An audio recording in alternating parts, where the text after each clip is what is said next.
Kashani. What's up, guys? There's like a beautiful wall right in front of me here. How y'all doing? Good, good. Ash, thank you for the lovely intro. So yes, my name's Kashani. They call me the godmother of Silicon Beach. I will explain why in a minute.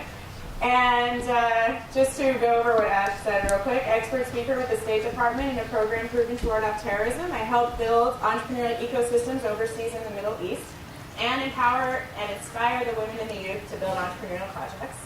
And I'm also, yes, a single mother of twin boys, which is like my biggest accomplishment of everything I've done. So I'm just going to share my story with you guys today, and hopefully it'll inspire one of you, if not a few of you. So I never knew I was going to be an entrepreneur. I never thought I could be. I had a severely negative inner dialogue. I didn't think I was good enough. I didn't think I was smart enough. I didn't think anyone would listen. I judged myself constantly. And it's actually proven that we speak to ourselves worse than we do our greatest enemies. And it would serve us best if we speak to ourselves as our own best friends. So fast forward, I'm on my third company right now. So my first company was, I started it because I craved autonomy. And I realized I can't work for anyone. I do not like a human over my head telling me what to do. And I had a really great idea. So this was about 2008, and it was a document delivery portal between physicians and service providers to communicate through the cloud. Sounds super complicated. Basically, it was electronic medical records before it existed. Bad timing, bad everything, huge failure. This company, me and my co-founder, when I say we spent 2 years, $200,000 of our own money, and we only ended up with 3 customers. Like, yeah, pull the plug. That shit went down real quick. And that was really hard, right? It was really, really hard to experience that level of failure when you're so, like, this is a great idea, and I know that this is going to work, and blah, blah, and all of a sudden reality slaps you in the fucking face, as it's gonna, right? And at that point, this was during the Great Recession, and so I even tried looking for a job again. I couldn't even find one. I'm getting my MBA, and the only thing that I could find was a secretarial job for like 20 grand a year. That was what was available.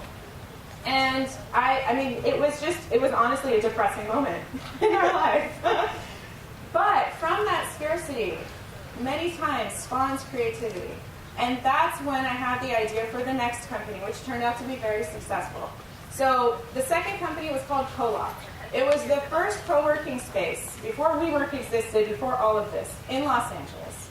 And it ended up creating the LA tech ecosystem as we know it. We had over 1,800 alumni come through our doors, including Uber LA, Instacart, ZipRecruiter, the early Tinder team, Fullscreen. All these guys came out of our space.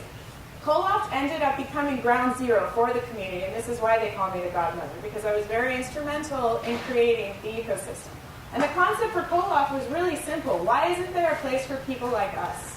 Where is an AA for entrepreneurs? Because we're like a totally different breed, right? We're just like different types of humans. We need to be around that energy. It's such an up and down battlefield out there. And as an entrepreneur, I always say, the biggest fight you're in is the one with yourself.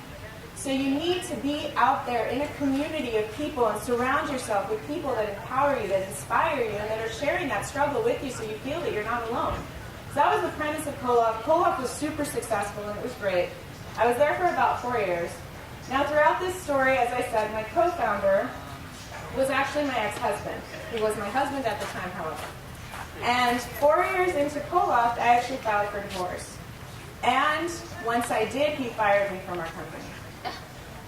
So I had to start all over again. Big lesson there, though, guys, and the reason why I share that is because trust no one. Everything in writing. I don't care who they are, how you know them, how long you've known them. I can't tell you how often I see this, and it's really, really just don't do it. Do yourself a favor and love yourself and take care of you. So at that moment, I felt totally naked in the universe, right? I was no longer who I had known myself as in any capacity. The guy that I was with for 12 years, I was no longer with. Koloff Tam, I no longer was. Overnight, I'm a single mom, no income, no company. Who the fuck am I? What the fuck do I do? Naked in the universe. I encountered, and I did go through depression at this time. Like, how can you not? And at this time, though, I ended up meeting this incredible woman who's now my business partner in what we do. Her name is Jasmine. She's a globally renowned intuitive coach. She's worked with over 30,000 people. She has a 99.9% accuracy rate. She works with senators and billionaires and huge corporations like Louis Vuitton and Balenciaga. And she comes into my life, and she helped me see what I had not been seeing my entire life, the truth of who I am. How powerful I am, what I'm capable of, how I'm able to be an optimized human and put myself outside of this and be here. So she helped build me back up at such an accelerated speed. I went from being in the fetal position in my bed to 9 months later, working with the State Department and inspiring a nation of people in Kuwait. That was the moment that I realized how powerful a human being is, how powerful our minds are, how everything comes down to how you think. If you want to be successful in life as an entrepreneur and as a human in general, change how you think. Understand that you are capable of anything and everything that you truly set your mind to. Understand that you are unstoppable. I like to say that I build my clients to be unfuckwithable. Nothing should be able to stop you. Nobody should be able to bring you down. Nothing should get in your way. You are an unstoppable force, and you're going to be able to create what you want. So I was able to take my whole story of struggle and shift it into one of service. And now, the company that I have, it's called COACCEL, the Human Accelerator. I work one-on-one with people, and as I say, we build badasses. We build badasses. We work with you to help you optimize yourself, your potential, be the best version of you, while also helping you out with your company.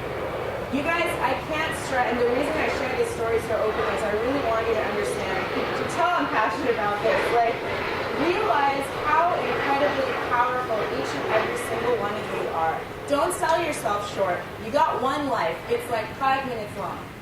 Literally. And it's going to end like this. All we have is right now. Understand how powerful you can be. Anything you want. I was not able to understand how powerful I was. And once I did, I got out of my own way and I did epic shit. Every single one of you is absolutely capable of the same exact thing. And I hope that y'all go out there and get it. Thank you very much.